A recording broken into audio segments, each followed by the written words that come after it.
Halo sobatku, selamat datang di channel Sobat Movie. Tempatnya review film paling asik dan menarik buat sobatku semua.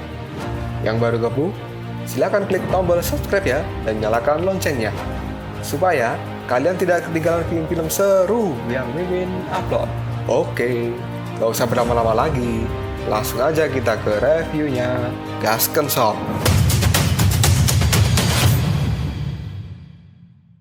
Hey, oke, sobatku terkeren, terkece, terbaik, tersemuanya. Kita masih bersama Sobat Movie, channel alur cerita terasik sepanjang masa. Oke, kita lanjut bahas Sing di episode chapter 46. Gak usah cacicot banyak bacot, kita langsung masuk aja ke pembahasan. Kita langsung menuju ke kota Kekaisaran Chang'an. Di sana salah seorang prajurit datang untuk melapor karena pada saat ini 30.000 prajurit elit telah dikerahkan untuk menjaga istana kerajaan. Mereka datang dari berbagai penjuru luar kota untuk memperkuat penjagaan di istana kerajaan ini sehingga tidak dapat ditembus oleh orang luar. Dan saat ini sejumlah besar monster telah datang ke kota Chang'an, tapi tidak satu pun dari mereka menuju ke istana kerajaan. Dan para prajurit juga tidak ada yang terlibat di dalam pertempuran. Raja Tang Taisong pun lega mendengar laporan itu. Pada saat yang sama, para pejabat kerajaan saling berbisik bahwa banyak monster berdatangan membuat suasana menjadi mengerikan. Dan kabarnya, monster itu bertarung besar-besaran dengan era kebangkitan dan tidak peduli di mana tempat mereka melakukan pertarungan. Guru Daun Ajaib pun mulai bicara bahwa tampaknya tujuan kedatangan dari para monster ini hanyalah untuk melawan kelompok era kebangkitan. Guru Daun Ajaib kemudian bertanya bagaimana kondisi pertempuran mereka saat ini, dan prajurit itu pun mengatakan bahwa pertarungan mereka seimbang. Dan menurut laporan dari mata-mata yang berada di area pertempuran, para monster dan kelompok era kebangkitan ini bertempur di jalanan, kuil, dan juga atap rumah. Dan orang-orang yang berlindung di dalam rumah, mereka semua selamat. Tidak ada korban satupun akibat pertempuran itu. Dan hal ini bisa dianggap sebagai keajaiban yang besar. Raja Tang Taisong kemudian bertanya pada Guru Daun Ajaib bahwa kabarnya kerusuhan ini disebabkan oleh Biksu Tang Sanjang. Apakah itu adalah sesuatu yang benar? Dan apakah Guru Daun Ajaib tahu tentang hal itu? Guru Daun Ajaib pun menjawabnya bahwa itu adalah benar. Dan para monster memang datang ke kota Chang'an dipanggil oleh Tang Sanjang. Raja Tang Taisong kembali bertanya kenapa dia melakukan hal ini yang membuat semua rakyat kota Chang'an menjadi sangat ketakutan. Guru Daun Ajaib pun menjawabnya bahwa hal ini dilakukan oleh Tang Sanjang untuk menghentikan kelompok era kebangkitan yang sedang melakukan sebuah ritual khusus. Raja Tang Taisong pun kembali mengatakan bahwa kelompok era kebangkitan itu hanya meminta para rakyat untuk menjalankan hukum agung, tapi kenapa reaksi Tang Sanjang sangat berlebihan sehingga menimbulkan kekacauan. Dan mungkin saja tindakannya ini bisa menghancurkan kota Chang'an. Guru Daun Ajaib pun mengatakan, apakah hal itu hanya tentang hukum agung? Apakah mereka yakin bisa menjalankan hukum agung itu dengan sempurna tanpa sebuah kegagalan? Perkataan itu sontak membuat Raja Tang Taisong dan para pejabat kerajaan terdiam. Guru Daun Ajaib pun melanjutkan kata-katanya bahwa tidak ada seorang pun yang sempurna di dunia ini. Dengan adanya hukum agung serta pengawasan dari mata kebangkitan, itu sama saja dengan pemaksaan terhadap seluruh aturan yang tercantum dalam hukum agung. Dan pada dasarnya, hal itu akan merampas hak asasi setiap orang. Untuk waktu sekarang, memang terlihat sedikit manfaat yang baik, namun kita tidak akan pernah tahu apa yang akan terjadi setelahnya. Dan mungkin hal itu tidak akan bisa diprediksi. Tapi kakakku Tang Sanjang pasti telah melihat hasil selanjutnya. Maka dari itu, dia bersedia untuk meminta bala bantuan dari para monster demi menggagalkan rencana dari kelompok era kebangkitan itu. Raja Tang Taisong pun terdiam mendengar penjelasan dari adik seperguruan Biksu Tong ini. Di lokasi pertempuran saat ini, Akajiri menggunakan jurus lengan panjang memutarnya untuk melawan kelompok era kebangkitan.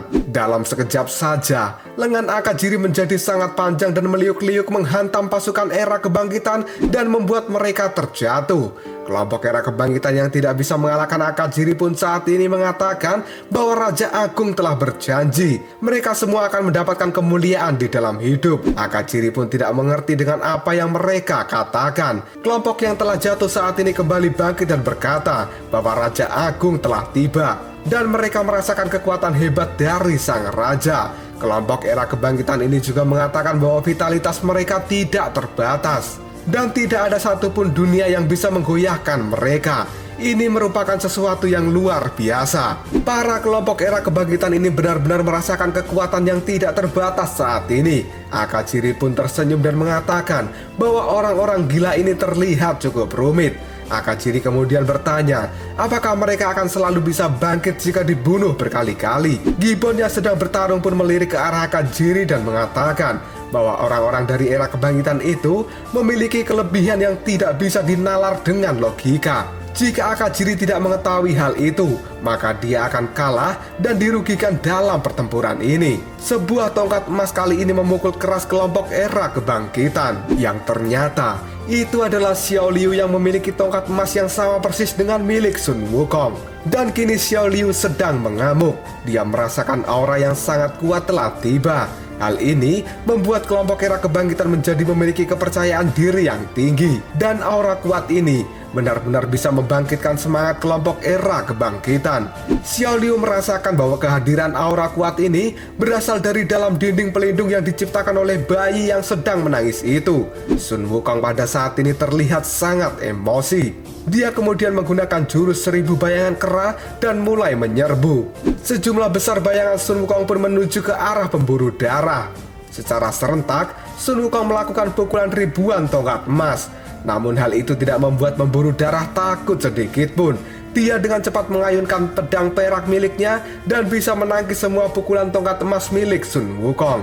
Pemburu darah kemudian melirik dan mengatakan bahwa serangan ini percuma saja, karena di dasar jurang alam baka dia sudah sering menghakimi seseorang yang berdosa, dan setiap orang yang berdosa tidak akan pernah lolos dari penglihatannya. Karena pemburu darah bisa melihat dan merasakan dengan jelas walau hanya sekilas. Pemburu darah kemudian mengaktifkan kemampuan 1000 bayangan pedang penghakiman. Dia mengayunkan pedangnya dengan santai dan mata yang tertutup. Pemburu darah pun berkata bahwa semua ilusi yang diciptakan oleh Sun Wukong akan menghilang, karena pedang penghakiman kebenaran tidak akan pernah meleset. Dalam sekejap saja ribuan bayangan Sun Wukong terkena tebasan pedang, dan mereka pun lenyap menjadi kepulan asap dan meledak di hadapan pemburu darah. Namun sesuatu yang lain kali ini mengejutkan pemburu darah, karena tiba-tiba saja sebuah sosok yang tidak asing keluar dari dalam asap dan melesat dengan sangat cepat. Ya,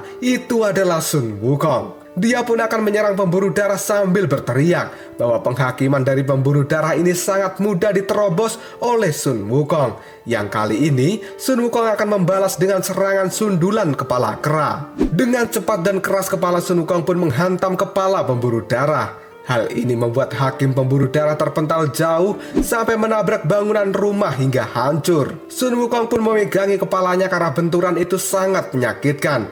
Tapi pada akhirnya Sun Wukong berhasil menyingkirkan hakim pemburu darah. Mata Sun Wukong pun kali ini menajam karena dia harus bergegas untuk menolong Bai Lang dikarenakan waktunya sudah hampir habis. Dengan cepat Sun Wukong merubah dirinya menjadi kera raksasa. Dia pun mengaum dengan sangat keras dan kemudian menginjak dinding pelindung. Namun injakan itu tetap tidak bisa menghancurkan dinding pelindung itu. Sun Wukong pun bingung bagaimana caranya menghancurkan dinding pelindung, karena ini benar-benar keras. Bahkan para monster di bawah yang menyerang secara serentak juga tidak bisa membuat dinding itu hancur sedikit pun. Sun Wukong yang bingung pun tidak memiliki banyak waktu untuk berpikir. Dia kemudian mengayunkan pukulan kera raksasa, dan benar saja pukulan keras itu bisa menghancurkan dinding pelindung. Sun Wukong pun terus mengayunkan tangannya, dan sedikit demi sedikit dinding pelindung mulai pecah yang pada akhirnya kini mulai memiliki retakan yang besar. Sun Wukong pun merasa bahwa usahanya kali ini akan berhasil. Dia pun kemudian mengangkat kedua tangannya tinggi-tinggi, dan ini akan menjadi pukulan penghancur yang terakhir. Dan boom! Pukulan itu pun sangat keras dilakukan oleh Sun Wukong. Hal itu membuat dinding pelindung meledak di bagian atasnya. Semua monster dan para kelompok Era Kebangkitan yang bertempur di bawah pun menoleh pada dinding pelindung yang bergetar dan menimbulkan suara ledakan yang keras. Bahkan rubah ekor 9, Putri Tengkorak Putih, Bai Si, adik Niu Somei, Akajiri dan Gibbon, Raja Tiu dan Tiwa, Ratu Xiaobe dan Duyung Hiu Perak, serta Xiao Liu, semuanya menoleh karena ledakan dinding pelindung yang dihantam oleh Sun Wukong. Mereka tidak menyangka bahwa Sun Wukong benar-benar berhasil menghancurkan dinding pelindung itu. Pemburu darah pun kembali bangkit dan segera melihat apa yang telah dilakukan oleh Sun Wukong. Bahkan Buddha alis kuning yang sedang bertarung dengan Subaji pun merasa bahwa Sun Wukong masih saja tetap memiliki kekuatan sekuat dulu. Baji, Wucing, Pertapa penjaga besi dan Biksu Tang Sancang menoleh ke arah Sun Wukong. Pertapa penjaga besi pun berkata, dia sudah datang, dan Biksu Tang sendiri merasa Bailang akan bisa diselamatkan. Namun semuanya di luar dugaan, karena saat ini tubuh Bailang sudah bangun dari tidurnya. Bahkan rambutnya pun sudah berubah menjadi berwarna kuning. Raja Pusan Karmapa segera membawakan jubah berwarna hitam. Dan Nyonya tanpa wajah bertanya, bisakah Anda beradaptasi dengan tubuh itu? Karena tubuh itu benar-benar asing buat Anda. Tubuh itu berasal dari monster dan malah dipakai oleh seorang raja besar seperti Anda. Raja Pusan pun kemudian memberikan selamat atas kelahiran kembali sang Raja Agung. Dan Raja Agung pun berkata bahwa tubuh ini sangat bagus. Aku suka dengan tubuh ini, vitalitasnya sangat kuat. Dan ini adalah tubuh yang aku dambakan. Dan inilah sang Raja Agung yang telah kembali dari alam baka dan menempati tubuh Bailang. Sedikit informasi buat sobatku semua. Raja Agung ini adalah orang yang hidup di era kejayaan kakek naga Gulong dan juga 3 dewa kuno. Bahkan kekuatannya setara dengan kakek naga dan juga 3 dewa kuno itu sendiri. Dikarenakan dia sudah terlalu lama terkurung di dasar jurang alam baka, maka para generasi saat ini tidak ada yang mengenal dirinya. Kematian Raja Agung sendiri belum diketahui apa penyebabnya. Namun selama berada di dasar jurang alam baka, dia selalu berusaha untuk kembali ke dunia, yang pada akhirnya sekarang dia bisa mewujudkan keinginannya itu. Sun Wukong yang telah berhasil memecahkan dinding pelindung pun saat ini menapakkan kakinya di depan Raja Agung. Dia kemudian berlari dan mendekati sang raja. Kemudian Sun Wukong mengaum dengan keras di depan wajah Raja Agung. Auman dari Sun Wukong itu tidak sedikit pun membuat Raja Agung takut dan dia juga tidak bergeser dari tempatnya. Raja Agung kemudian berkata, Sun Wukong, kamu adalah orang yang telah menghubungi Jiu Kuanyi dan kita pernah berbicara sebelumnya. Sun Wukong pun kaget karena orang yang ada di depannya ini adalah orang yang telah berbicara dengan dirinya melalui handphone Nokia milik Jiu Kuanyi sebelumnya. Namun Sun Wukong juga bingung kenapa orang ini terlihat seperti Bailang. Dan saat ini Wukong tidak bisa merasakan keberadaan Bailang. Dia pun kemudian bertanya, bagaimana keadaan Bailang dan di mana dirinya saat ini? Raja Agung pun menjawabnya bahwa Bailang telah pergi. Hal ini membuat Sun Wukong benar-benar kaget. Raja Agung kembali mengatakan bahwa saat dirinya menuju dunia manusia dan menempati tubuh ini, saat itu juga tubuh ini sudah dalam keadaan kosong tanpa jiwa. Dan kesadaran Bailang yang dicari oleh Sun Wukong saat ini telah hancur. Dengan kata lain, Bailang telah mati. Raja Agung tidak keberatan mempertemukan Sun Wukong dengan Bailang. Namun sekarang Bailang benar-benar sudah lenyap dari dunia. Dia sudah pergi entah kemana dan tidak bisa ditemui lagi. Sun Wukong pun menjadi marah dengan Raja Agung. Dengan cepat Sun Wukong kali ini melancarkan tinjunya ke arah sang raja. Namun sesuatu menghentikan pukulan Sun Wukong sebelum pukulan itu mendarat di tubuh Raja Agung. Sun Wukong pun bingung dengan apa yang telah terjadi, karena saat ini sebuah jaring merah telah menahan pukulannya. Raja Agung kemudian mengatakan, aku suka dengan sesuatu yang berakal, yang berjalan sesuai dengan hukum dan peradaban. Tapi aku tidak suka dengan para monster. Mereka selalu menggunakan kekerasan sebagai solusi dalam menyelesaikan masalah. Sun Wukong pun saat ini berusaha keras untuk melepaskan jaring dari tangannya. Namun hal itu tetap saja tidak bisa. Dan Raja Agung menekan tangan Sun Wukong dengan pikirannya sambil berkata bahwa dia paling tidak suka dengan namanya kekerasan. Dalam sekejap Sun Wukong pun terlempar. Dia kemudian bersalto di udara dan berubah kembali ke bentuk manusianya. Sun Wukong pun terlempar cukup jauh. Dia kemudian memandangi Raja Agung sambil berkata di dalam hati bahwa orang itu sangat aneh. Bahkan pukulan kera raksasa tidak bisa menjangkau dirinya. Dan bahkan malah Sun Wukong sendiri yang terluka. Raja Agung kemudian melangkah maju. Wajahnya tampak menunjukkan sebuah emosi yang menakutkan. Dia kemudian mengatakan, dunia ini masih sama saja seperti saat diriku pergi. Semua kekacauan kali ini terulang. Mereka saling membunuh satu sama lain. Dan itu sangat menakutkan. Semua orang pun kali ini menoleh pada Raja Agung. Dan sang raja pun mengatakan, itulah sebabnya aku harus kembali ke dunia ini untuk menghentikan semua kekacauan. Dan yang kuinginkan adalah membereskan kekerasan secara mutlak. Raja Agung kemudian mengangkat jarinya dan dia mengeluarkan sebuah bola berwarna hitam pekat dengan petir merah yang menyambar kemana-mana.